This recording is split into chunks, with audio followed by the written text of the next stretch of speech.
인사드리겠습니다. 꼼꼼하고 철저한 관리로 학생들의 개인별 약점을 극복시켜 상위권을 최상위권으로 도약시키는 다운교육 수학 강사 윤지용입니다. 곧 7월이면 다원 진단 테스트가 진행이 됩니다. 저희 진단 테스트 300점 만점의 시험이고요.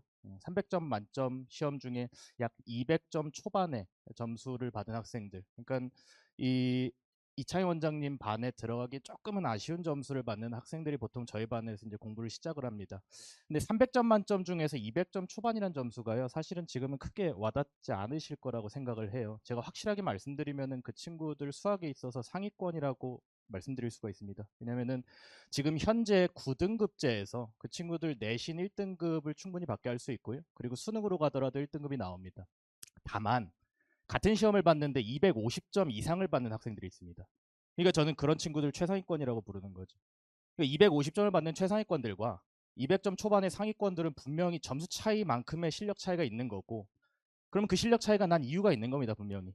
그래서 저는 분명히 그 이유는 개인별로 가지고 있는 약점들이 다 다를 것이고, 지금 7월부터 12월까지 6개월 동안 그 약점을 확실하게 극복시켜서 결국 고등 진학의 시점에는 우리 아이들 최상위권으로 만들어야 된다. 이렇게 좀 주장을 하고 그것이 제 역할이자 목표다. 이렇게 좀 말씀을 드리는데요. 그래서 오늘 저는 그 상위권 학생들이 최상위권이 되지 못한 이유에 대해서 설명을 드리고 그에 대한 극복 방안을 좀 소개를 드릴게요. 근데 그에 앞서서 저희가 학부모님들과 공감대를 좀 형성해야 될 부분이 있는데, 그 부분이 이거예요. 왜 최상위권이 돼야 하는가? 왜냐면 앞서 말씀드렸듯이 충분히 상위권의 학생들, 200점 초반을 받는 학생들도요, 지금 9등급제에서 내신 1등급 그리고 수능 1등급이 나온다는 건 이제 개편되는 5등급제에서는 1등급을 받기가 더 수월하다는 뜻이죠. 그러니까 굳이 뭐 최상위권이 될 이유가 있느냐, 혹시 그렇게 생각하실 수도 있어서 단순히 뭐 더 잘하는 게 그래도 좋은 거 아니냐, 이런 걸 뛰어넘어서 구체적인 이유를 좀 제시를 해드리려고 해요.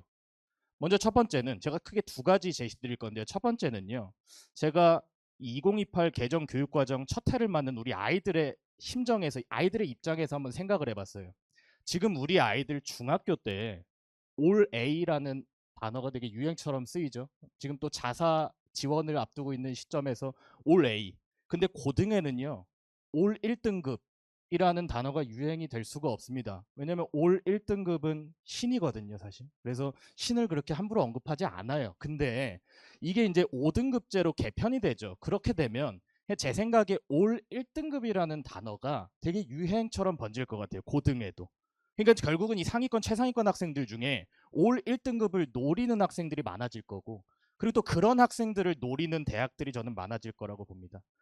그럼 거꾸로 생각했을 때요, 그 안에서 2등급을 받는다라는 건 그들의 입장에서는 되게 치명적이죠. 지금 9등급제에서 2등급을 받는 것, 5등급제에서 2등급을 받는 것, 그 리스크가 상당히 높아진다, 일단 이렇게 생각을 합니다. 그러니까 올 1등급을 노리는 학생들 입장에서 지금 이 시기에 가장 효율적으로 효과를 볼 수 있는 과목이 저는 정말 단언컨대 수학이라고 생각을 합니다. 그 이유는 두 가지인데요. 첫 번째, 지금 수학의 최상위권으로 올라가면 수학을 안정적으로 1등급을 받습니다.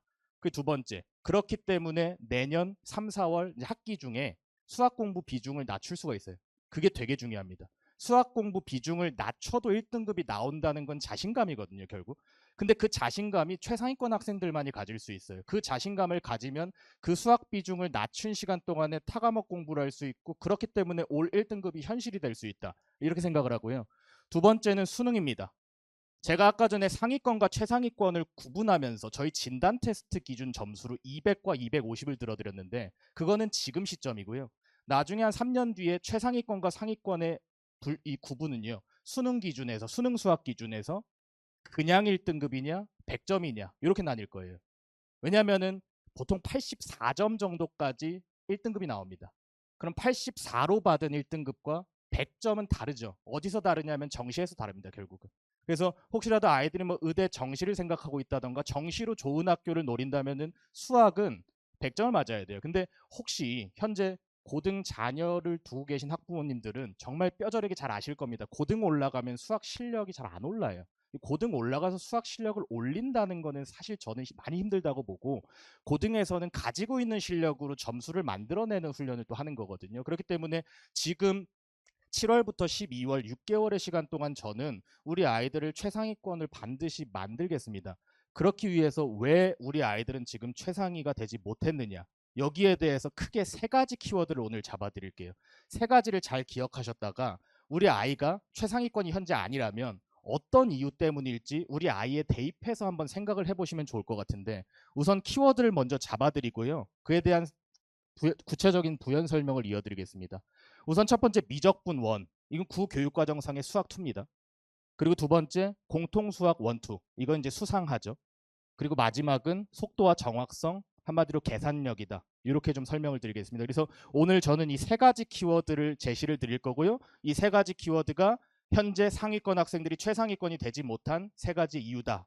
크게 제가 설명을 드리겠습니다. 먼저 미적분 원입니다. 상위권과 최상위권이 갈리는 가장 큰 이유입니다. 요 수학 2라고, 지금 현재는 수학 2죠.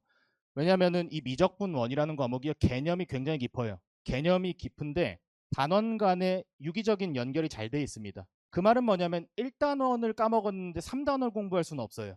이 미적분 원은 단원 간의 유기적인 굉장히 깊고 애초에 개념이 깊은데, 그렇기 때문에 문제 난이도가 굉장히 높아요. 지금 현재 고3 수능 모의고사에서 출제되는 최고 난도 문제는 전부 다 미적분 원 문제입니다. 근데 문제는 뭐냐면 우리 아이들 중등 선행할 때 진도를 뺀다는 표현이 있어요. 이게 진도를 빼는 선행을 해서는요, 그 개념 깊이를 다 잡으면서 최고 난도 문제 풀이까지 가능하지가 않다는 거예요. 그게 아이들의 가장 치명적인 문제입니다, 지금. 그래서 결국 상위권과 최상위권이 현재 차이가 나는 건, 가장 큰 거는 요 미적분 원일 가능성이 높습니다. 그럼 앞으로는 어떻게 해야 될까요? 앞으로는 결국은 남은 이 6개월 동안에 만들어야죠. 이제 더 이상은 진도를 빼기 위한 선행이 아니고 단계를 잘 잡고 체계적으로 학습을 해서 결국은 최상위 문제를 스스로 풀게 만들어야 되는 거예요. 그래서 미적분 원에 대한 설명을 좀 드리고요. 두 번째가 공통수학 원투. 두 번째가 공통수학 원투입니다. 공통수학 원투는 수상하죠. 이건 뭐가 문제겠습니까? 결국은 까먹는 게 문제죠. 그래서 가장 큰 문제. 제가 이 중3 여름에 아이들 받아보면 심한 아이들은 초등학교 6학년 때 수상학 공부하고 3년을 안 했어요, 사실. 뭐 중1 때 하고 2년 안 한 아이들도 있고요. 여기서 진짜 치명적인 두 가지 문제가 발생합니다. 첫 번째는 수학은 위계의 과목입니다. 이 위계의 과목이라는 건 결국 뭐냐면요. 지금 우리 아이들 공수 원투가 1학년 과목으로 편제돼 있고 대수미적분이 2학년이에요. 1학년에 선수 과목이 제대로 공부되지 않았는데 대수미적분 학습이 효율적일 수가 없습니다. 그럼 모래성 쌓는 거나 다름없어요, 정말로. 두 번째 문제는, 그렇다고 지금 이 시기에 공수 원투 하냐? 그럴 수가 없어요. 왜? 미적분 원이 핵심입니다. 최상위권의 변별은 미적분 원에서 갈립니다. 그러니까 우리 아이들은 미적분 원을 만들어야 되는데, 이 딜레마죠. 공수 원투가 안 돼 있는데 미적분 원을 그러니까 이런 딜레마 때문에 사실은 지금 현재 상위권 아이들이 최상위 점수를 받지 못했다라고 저는 생각을 하는 거예요. 이걸 이제 해결해야겠죠, 분명히. 여기서 이제 한 가지, 오늘 정말 핵심 키워드 하나를 제가 잡아드리려고 하는데요. 미적분 원에, 저희 커리가 미적분 원 시작입니다. 미적분 원의 목차, 단원명을 보시면요, 총 3개 단원입니다. 함수의 극한, 함수의 미분, 함수의 적분이에요. 제가 한술만 더 뜰게요. 대수 3개 단원입니다. 지수로그 함수, 삼각함수, 그리고 수열인데요. 수학 가르치시는 분들께 다 여쭤보시면 수열은 함수예요. 이게 제가 지어낸 게 아니고 원래 그렇습니다. 수열도 함수입니다. 종합해보면 지금 2학년에 편제되어 있는 이 과목의 모든 단원명에 함수가 들어 있습니다. 그러니까 결국은 함수가 핵심인데, 함수 어디서 배우죠? 함수는 지금 현재 수하, 그리고 공통수학 2, 함수에서 배워요. 그러니까 아무리 공수 원투를 다 까먹었다 하더라도, 그리고 그걸 다 보고 가는 게 불가하더라도 저는 함수만큼은 보고 가야 된다는 이 생각인 거예요. 그래서 사실 모든 정규 수업, 원래 중3 정규 수업 개강 전에 매년 저는 함수 특강을 진행하고서 시작을 합니다. 저희 브로셔 보시면은 두 번째 페이지 하단에 같은 수업 내용이 적혀 있고요. 이 함수 수업은 그러니까 공통수학 2의 함수 수업이에요. 거기서 이제 파생되는 개념으로부터 출발은 하는데, 그 목적은 대수와 미적분 선행을 효율적으로 만드는 데 있습니다. 그러니까 결국은 공통수학 2의 함수 개념을 심화 확장시켜서 대수 미적분으로의 연결고리를 잡는 수업인 거죠, 이 수업 자체는. 그래서 그렇게 좀 확인을 해주시면 되고요. 상위권이 최상위권이 되지 못한 세 번째 이유입니다. 속도와 정확성, 계산력, 여기 계산 실수 같은 게 포함되겠죠. 이건 제가 큰 설명을 안 드려도 어제 입증이 한번 됐습니다. 어제 고3 6월 모의고사가 있었습니다. 혹시 이제 그 수학 시험의 경향에 대해서 들으셨는지 모르겠는데 아이들의 반응입니다. 계산이 상당히 많았어요, 어제도. 근데 이거는 비단 어제 일만은 아니죠. 작년 기점으로 이 기조가 조금씩 바뀌고 있다라는 얘기를 들어보셨을 겁니다. 계산은 더 이상 핑계가 돼서는 안 됩니다. 아이들은 계산이고 실력입니다. 그러니까 지금 최상위권이 아닌 아이들은요. 계산하는 거 싫어하고 계산 문제 나오면 이 문제는 더러운 문제 안 풀어도 돼. 근데 그런 문제가 시험에 나오는 시대로 가고 있고 우리 아이들이 그 출발선에 서 있습니다, 지금. 그러니까 계산을 반드시 이제 만들어야 되는 측면이 있는 거죠. 이걸 이제 핑계로 넘길 것이 아니고. 그래서 오늘 제가 이 세 가지 키워드 잡아드렸습니다. 결국 최상위권으로의 도약을 위해서는 미적분 원, 공수 원투, 미적분 원 깊이를 잡아야 되고요. 공수 원투 까먹은 부분 대처해야 되고, 그리고 이 계산력 확보를 해야 됩니다. 그러면 저희 수업에서 이 세 가지에 대해서 어떤 대처를 할 것이냐, 어떻게 극복을 할 것이냐, 결국은 최상위권을 어떤 방법으로 만들 것이냐에 대해서 소개를 드리겠습니다. 먼저 저희 정규 커리큘럼입니다. 보시면 아시다시피 미적분 원에 상당히 강조점을 둔 커리예요. 이 커리큘럼은 정말 미적분 원을 완성시키겠다라는 목적 하에서 만들어진 커리입니다. 7, 8월에 개강하면서 스텝 1 수업, 그리고 11, 12월에 미적분 원 심화 스텝 2 수업입니다. 왜 스텝을 두 개로 나눴냐면 말씀드렸듯이 미적분은 개념이 깊은데 문제도 어려워요. 그걸 한 큐에 다 할 수는 없습니다, 사실은. 앞에서는 개념을 잡고 뒤에선 문제를 푼다. 간단하게는 그렇게 봐주시면 되는데 그렇다고 해서 저 수업이 기본 개념 수업은 아니겠죠. 기본 개념에서 출발하는데 특히 미적분원은요 5개념이 되게 많습니다. 아이들한테 5개념 확실하게 잡아주고 실전 심화 개념까지 연결한 후에 저 앞에 스텝 1 수업에서요 수능 모의고사 4점 기출문제를 대부분 다 다룹니다. 실제로 수업 내에서. 그래서 저 스텝 1 수업은 개념 잡고 4점 문제 대부분 다 다루는 수업이라고 봐주시면 되고 요 스텝 2 수업은요. 당연히 여기서 개념 또 합니다. 왜냐하면 여기서 갑자기 문제만 풀 수는 없어요. 중간에 텀이 좀 있기 때문에 개념 다시 하면서 대신에 그 고점이 높은 거예요. 그 끝에서는 최고 난도 문제, 수능 모의고사 최고 난도 문제 플러스 하나가 더 있습니다. 내신 최고 난도. 내신 문제가 수능과 다른 특징이 크게 두 가지인데 첫 번째는요. 지엽적인 부분을 많이 다루고요. 두 번째는 계산이 복잡합니다. 근데 그 계산이 복잡하다는 건 더 이상 내신만의 특징이 아니게 되는 거죠. 우리 아이들이 볼 시험에서는. 그래서 요 시기에 내신 최고 난도 문제를 푸는 것이 아이들한테 굉장히 효과 있을 것으로 봐요. 저는 요 두 단계 미적분 원 수업을 통해서 아이들 미적분 원을 확실하게 잡을 예정이고 그 사이에 대수와 확통 수업을 9월, 10월에 배치한 이유는 또 있습니다. 왜냐하면 말씀드렸듯이 미적분 원은요. 세 단원의 유기적인 연결이 굉장히 강해요. 중간에 수업이 끊기면은 아이들 학습 효과가 줄어듭니다. 대수는요. 세 개 단원의 연계성이 많이 옅어요.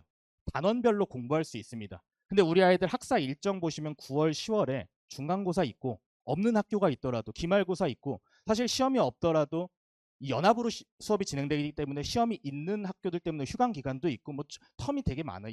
여기에 이제 수업의 변수가 되게 많이 생깁니다. 그래서 그때 대수랑 확통 수업을 적절하게 섞어서 수업하면서 끊겨도 상관없는 과목들이에요, 사실은. 예, 그래서 끊겨도 상관없는 과목들을 9월, 10월에 하고 마지막으로 잡아드릴 지점은 12월까지가 선행컬인 거죠. 왜냐하면 공수 원투 이제 1학년 수학이기 때문에 이때 현행입니다. 그래서 저희 반의 선행 커리큘럼은 7월부터 12월 6개월이고 그 6개월 안에 아이들 미적분 원을 확실하게 잡겠다. 그러면 아까 두 번째 문제로 짚어드렸던 공수 원투 그거 까먹은 부분 그거 어떻게 할 것이냐. 그거 1월까지 끌고 갈 수가 없죠. 이 사이에 사실 그 내용이 계속 첨가가 돼야 됩니다. 그 부분을 이 정규 커리큘럼과 추가적으로 저희는 주말에 클리닉, 이 클리닉을 토요일 그리고 일요일에 오전, 오후, 저녁으로 보시면 총 5타임이에요. 이 5타임 중에 아이들 자율적으로 편한 시간에 등원시킬 거고요. 그럼 이 토요일, 일요일, 주말 클리닉에 등원해서 아이들은 이 누적 테스트를 좀 진행을 하게 됩니다. 이거는 지금 현재 초안인데 아이들 만나고 나서 아이들이 필요한 부분이 있다면 이 계획은 충분히 바뀔 수는 있습니다. 다만 현재 제 생각은 뭐냐면 하루에 2세트씩, 한 세트당 시험 시간은 약 40분입니다. 그래서 하루에 2세트씩 시험 보고 그 자리에서 틀린 거 다 고치고 다 마무리하는 거예요, 사실은. 근데 공통수학이라고 적은 이건 1, 2 그건 그때 이제 시기별로. 그러면 공통수학은 계속 끌고 가는 거죠. 일단 처음에 저희가 아이들을 처음 만났을 때는요. 일단 단원별로 갑니다. 단원별로 가다 보면 아이들이 취약 단원이 분명히 나올 거예요. 그럼 그 부분에 대해서 보완하면서 이제 시기가 가면 갈수록 이제 중간고사 범위, 기말고사 범위, 뭐 전범위 이렇게 누적해서 그라데이션 공부를 시킬 겁니다. 그래서 그렇게 그라데이션 공부를 쭉 하다가 저랑은 1, 2월에만 수업을 딱 진행을 하더라도 지금 5등급으로 개편되는 상황에서 학기 중에 수학 공부 비중을 낮추더라도 1등급 받는데 전혀 문제 없는 아이들로 만들 수가 있습니다. 그래서 공통수학 1, 2는 저희 수업 내에서 그런 식으로 대처를 할 것이다 라고 말씀을 드리고요. 마지막입니다. 이 구구단 테스트 저희 현재 내신 컨텐츠입니다.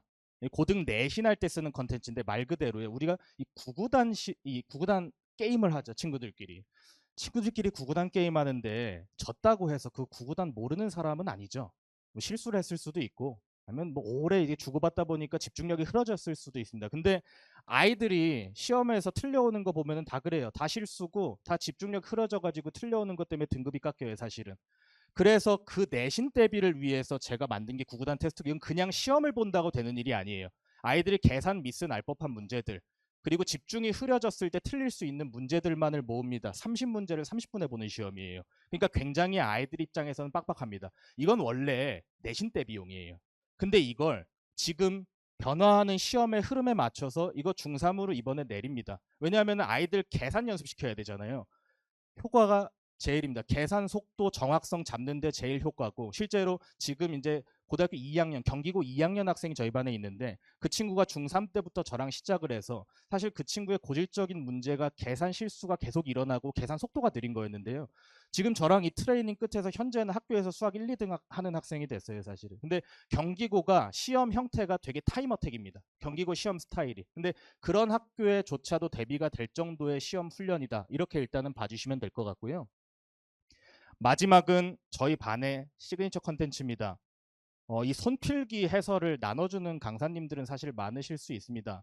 제가 자신 있게 말씀드릴 수 있는 건 강사가 직접 쓰는 손필기 중 가장 많고 어려운 문제를 제가 아이들한테 나눠준다라고 저는 자신 있게 말씀드려요.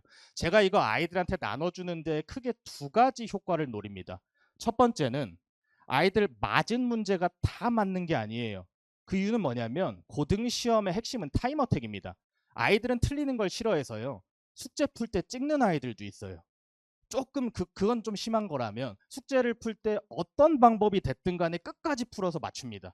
근데 그거 시험장 들어가가지고 그렇게 풀 시간이 없어요. 근데 아이들 맞은 문제 절대 다시 안 보죠. 우리 애들 틀린 문제도 다시 안 보는데 맞은 문제 안 봅니다. 그걸 보게 시켜야 되고 그 문제들에 대한 쇼커풀이, 더 좋은 풀이를 반드시 주입시켜야 됩니다. 그래서 이 해설지를 통해서 그 쇼커풀이를 아이들에게 주입시키고요. 두 번째로는 요게 저는 핵심이라고 봐요. 고등 수학을 가르치는 강사 중에 수업 시간에 좋은 풀이를 설명하지 않는 강사는 없다고 보셔야 돼요. 수업 시간에는 당연히 좋은 풀이가 아이들에게 설명됩니다. 근데 좋은 풀이를 설명하다 보면 한 수업 시간 내에 다뤄지는 문제가 혹시 몇 문제나 될까요? 여쭤봤을 때 정말 많아야 20문제고요. 만약에 한 문제 집중해서 여러 가지 풀이를 고민하고 깊게 파고들면 10문제만 다룰 때도 있어요. 문제는 뭐냐면 우리 최상위권 학생들은 10문제 풀어주면 100문제에 적용합니다. 근데 최상위가 아직 되지 못한 학생들은 10문제 풀어주면 10문제에만 적용할 수 있어요. 그마저도 5문제는 까먹어요. 너무 슬픈 거예요. 제가 그 부분에 있어서 수업 시간에 이걸 가르쳐 줬으면 이걸 활용해서 저걸 풀기를 기대하는 게 이제 제 입장인데 그게 안 되는 거예요, 지금 우리 아이들이. 그래서 그 갈증 때문에 제가 이 해설을 쓰기 시작했다라고 말씀드리고, 그렇기 때문에 이 해설지의 가장 큰 효과는 여기 써 있듯이 수업 시간에 다루지 않은 문제들에 대해서도 강사 윤지용이 어떤 생각을 해서 이 문제를 접근했다, 이 사고방식을 익힐 수가 있게 되는 거죠. 그래서 그 사고방식을 익히게 되면 요 쇼커풀이는 내신에서 효과적일 것이고 요 사고방식은 이제 수능에서 유기적인 사고가 필요한 문제들에 분명히 효과가 있을 겁니다. 그래서 이런 식이라고 봐주시면 돼. 이게 이제 일반적인 수학의 해설지라고 봐주시면 저는 이제 이런 식으로 써져 있는 해설을 다 나눠주는 거예요. 그러면 여기 이제 한글도 좀 써 있기 때문에 나는 요 부분을 보고 요런 생각을 했어. 이런 사고를 아이들에게 알려주고, 그래서 저런 긴 수식 없이 요렇게도 답을 낼 수 있어. 이게 비단 한두 문제 수업만 하는 게 아니고 아이들에게 배부되는 과제나 테스트들에 대해서 저는 대부분 문항을 다 씁니다. 제 풀이가 필요한 문제라고 하면은. 그러면 아이들은 수업 시간에 다뤄지지 않은 문제들에 대해서도 제 사고방식을 누적적으로 얻게 되는 거고, 그걸 사실은 좀 극단적으로 확인하실 수 있는 게요. 오늘 제 나눠드린 브로슈의 마지막쯤에 보면은 제가 이번 현재 재원생들한테 수강 후기를 받아서 한번 업데이트를 해놨어요. 그래서 조금 길긴 할 텐데 한번 잘 읽어주시면 지금 현재 저희 반 아이들이 저희 반 안에서 수업을 어떻게 활용하고 있는지 그거를 좀 확인하실 수가 있을 거고 그 안에서 이 풀이가 아이들에게 어떤 식의 도움이 되고 있는지 살펴보실 수 있을 거라고 생각을 합니다. 네, 마지막으로 이제 두 가지 약속드리고 오늘 좀 마무리를 하겠습니다. 먼저 저는 고등 3년 내내 전교 1등을 했던 경험이 있습니다. 앞서서 설명드렸던 그 올 1등급 거의 근접했던 사람인데요. 그렇기 때문에 이 전교 1등 출신의 어떤 꼼꼼함과 치밀함이 있고요. 성적에 굉장히 집착합니다. 그리고 그걸 저만 집착하지 않고 아이들한테 전이시킵니다. 그래서 저는 수학을 가르치는 것뿐만이 아니고 아이들 공부를 가르칩니다. 그러다 보니까 저희 정규반에서는 매년 전교 3등 이내에 드는 아이들이 한 명 이상씩은 계속 나와요. 저한테 공부를 배우기 때문에 그런 거예요. 아이들에게 공부를 시키겠습니다. 이 부분 한 가지 약속드리고요. 두 번째, 지금 중등학원에서 고등학원 넘어오는 시기라고 생각을 해요. 중등학원과 대비했을 때 고등 강사가 가져야 하는 차이점, 차별점은 아이들 성적에 직접적으로 관여한다는 거예요. 가르치고 끝내는 게 아니고 가르친 걸로 아이들이 시험을 보고 그 성적에 대한 책임은 또 저한테 오는 거죠. 그렇기 때문에 한 명 한 명이 중요합니다. 왜냐면은 한 명이 시험 잘 본 게 저는 중요한 게 아니고 모두가 시험을 잘 본 게 중요하기 때문에 한 명 한 명 다 챙기면서 꼼꼼하게 볼 수밖에 없어요. 이 친구들이 점수를 잘 받아야 되니까 아이들 점수를 반드시 만들겠습니다. 그래서 이 두 부분을 약속을 좀 드리겠습니다. 오늘 제가 크게 정리를 드리면 최상위권을 만들어야 됩니다. 최상위권이 되지 못한 이유 세 가지 잡아드렸는데요. 기억나시나요? 미적분 원, 수투입니다. 그리고 공수 원투, 수상화, 까먹은 부분, 그리고 계산이 중요해지는 시기다. 네, 그렇게 좀 말씀을 드리겠습니다. 저희 개강일은 7월 17일이고요. 저희 수토 수업입니다. 수업 전과 후에 제가 직접 클리닉 진행하고 말씀드렸듯이 주말에 클리닉 일정 따로 있습니다. 누적 테스트 진행합니다. 그리고 개강에 일주일 앞서서 7월 12일과 13일 두 번에 걸쳐서 함수 수업을 진행합니다. 네, 이 많은 것이 변화하는 시기입니다. 지금까지도 많은 변화가 있었는데 저는 이 변화 속에서 절대 변하지 않는 가치가 딱 한 가지 있다고 믿어요. 그건 바로 공부하는 학생은 이긴다는 겁니다. 저는 아이들 공부를 시킬 거고요. 아이들과 함께 이기겠습니다. 예, 지금까지 다운교육 수학강사 윤지용이었습니다. 들어주셔서 감사합니다.